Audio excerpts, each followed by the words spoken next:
बहुत समय पहले एक बड़े राज्य के राजा ने अपनी तीनों बेटियों से पूछा, तुम मुझे कितना प्यार करती हो। सबसे बड़ी बेटी ने कहा, पिताजी मैं आपको सोने चांदी से भी ज्यादा प्यार करती हूँ। मझली बेटी बोली, पिताजी मैं आपको हीरे जवाहरात से भी ज्यादा प्यार करती हूँ। छोटी बेटी ने मुस्कुराते हुए कहा, पिताजी मैं आपको उतना प्यार करती हूँ जितना मैं अपने भाग्य को, मतलब मैं अपने भाग्य से खाती हूँ। राजा को छोटी बेटी का उत्तर बहुत ही कठोर और अपमानजनक लगा।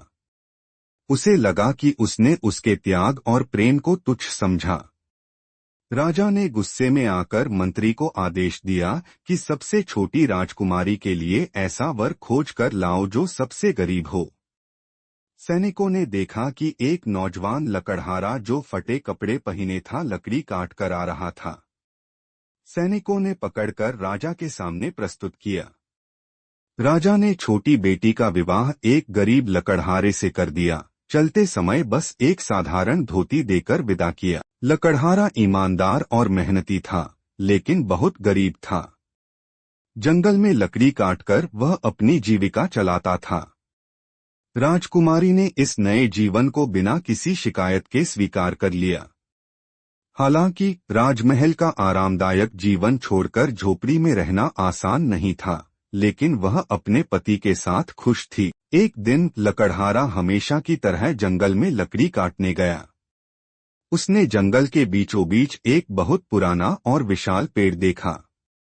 पेड़ देखने में असामान्य था। उसकी छाल पर अजीब सी चमक थी और उस पर विचित्र निशान बने हुए थे। लकड़हारे ने पेड़ को काटने का फैसला किया। जैसे ही उसने पहली कुल्हाड़ी चलाई, पेड़ के भीतर से एक अजीब सी आवाज निकली, मानो कोई रो रहा हो। लेकिन लकड़हारा घबराया नहीं और काटना जारी रखा। कुछ ही देर में पेड़ के भीतर से सफेद और चमचमाते मोती बाहर गिरने लगे। यह देखकर वह हैरान रह गया। साथ ही दो सफेद पक्षी भी उड़ते देखे।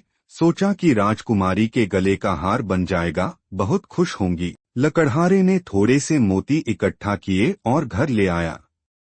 उसने राजकुमारी को सारी बात बताई। लो तुम्हारे गले का हार बन जाएगा, हम तो गरीब हैं। राजकुमारी ने मोतियों को देखकर कहा, क्या तुमने सफेद पक्षी भी देखे? लकड़हारा बोला, हाँ। राजकुमारी समझ गई ये हंस के मोती हैं, किंतु लकड़हारा को नहीं बताया। कहा, जितने भी मोती मिले सब ले आओ। लकड़हारा ने मन में सोचा कि राजकुमारी को क्या हो गया। राजकुमारी ने कहा, यह ईश्वर का वरदान है, लेकिन यह पेड़ साधारण नहीं लगता। शायद इसमें कोई रहस्य छिपा है।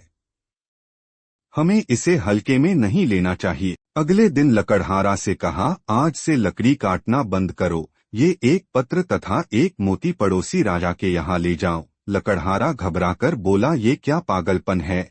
राजा के सिपाही हमें देखते ही कारागार में बंदी बना लेंगे। राजकुमारी ने कहा, जाओ तो सही, कुछ नहीं होगा। लकड़हारा डरते हुए राजा के महल के पास पहुंचा ही था कि सिपाहियों ने बंदी बनाकर राजा के सामने पेश किया। राजा ने पूछा, त कौन हो? तब लकड़हारा ने पत्र तथा एक मोती राजा को दिया। राजा ने देखा ये तो असली मोती है। तब लकड़हारे को सम्मान से बैठकर भोजन कराया। आदेश दिया, लकड़हारे के साथ एक सिपाही के साथ खच्चर पर सोने की मोहरों का बड़ा पैकेट भेजा। तब लकड़हारा को समझ आया ये मोती कोई साधारण मोती नहीं। अब राजकुमारी के घर नौकर चाकर सब कुछ था। इसी दौरान राजकुमारी के पिता के राज्य में अकाल पड़ गया। राजा का सारा खजाना खाली हो चुका था। राज्य में हाहाकार मच गया। राजा ने मदद के लिए अपने आसपास के राज्यों में दूत भेजे, लेकिन कहीं से कोई सहायता नहीं मिल पाई। एक दिन राजा हाथी पर सवार होकर एक रास्ते निकल रहे थे, तो देखा एक सुंदर चमचमाता महल देखा, तो सोचा कुछ विश्राम किया जाए। इधर राजकुमारी ने देखा ये तो हमारे राज्य की ही सेना है, तो राजकुमारी ने नौकर को भेजकर सेना को बुलवा भेजा। राजकुमारी ने पिताजी के स्वागत में सुंदर लाल कालीन अपने घर से लेकर राजा की सेना तक बिछवा दिया। राजा हाथी पर बैठकर आने लगे तो सुंदर कालीन देखकर हाथी को रोककर उतरने लगे, तो तो लकड़हारे ने कहा, हाथी को भी कालीन पर चलने दो। अब राजा आश्चर्यचकित होकर मन में सोचा, ये तो बहुत धनवान व्यक्ति हैं। राजा का खूब स्वागत करने के बाद 56 प्रकार के भोजन कराए गए। राजा मंत्री के साथ बातचीत कर रहे थे। इधर राजकुमारी ने वही धोती पहनी जो विवाह में विदा के वक्त दी थी। आकर राजा की गोदी में बैठ गई। राजा हक्का बक्का रह गया।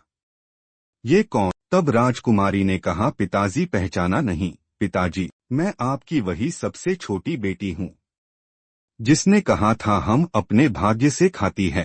राजा को यह देखकर आश्चर्य हुआ कि उसकी बेटी इतनी कठिन परिस्थितियों के बावजूद इतने समृद्ध और खुशहाल जीवन जी रही थी। उसने अपनी बेटी से पूछा, बेटी यह सब कैसे हुआ? राजकुमारी ने मोतियों और रहस्यमय पेड़ की कहानी सुनाई।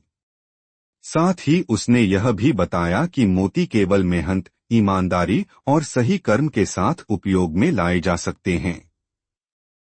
उसने कहा, पिताजी मैं अपने भाग्य से खाती हूँ, लेकिन भाग्य तभी बनता है जब हम सही दिशा में मेहनत और सच्चाई से काम करते हैं। राजा ने अपनी गलती स्वीकार की और अपनी बेटी से माफी मांगी। उसने कहा, अब मुझे समझ आया कि भाग्य केवल अवसर देता है, लेकिन उसे सफल बनाने के लिए मेहनत और बुद्धिमत्ता की जरूरत होती है। इस कहानी से हमें यह सीख मिलती है कि भाग्य और कर्म साथ साथ चलते हैं। मेहनत और ईमानदारी से किया गया हर कार्य हमें सफलता और सुख की ओर ले जाता है। और यह भी कि लालच और अनुचित तरीके से प्राप्त धन या सफलता अंततः विनाशकारी हो सकती है।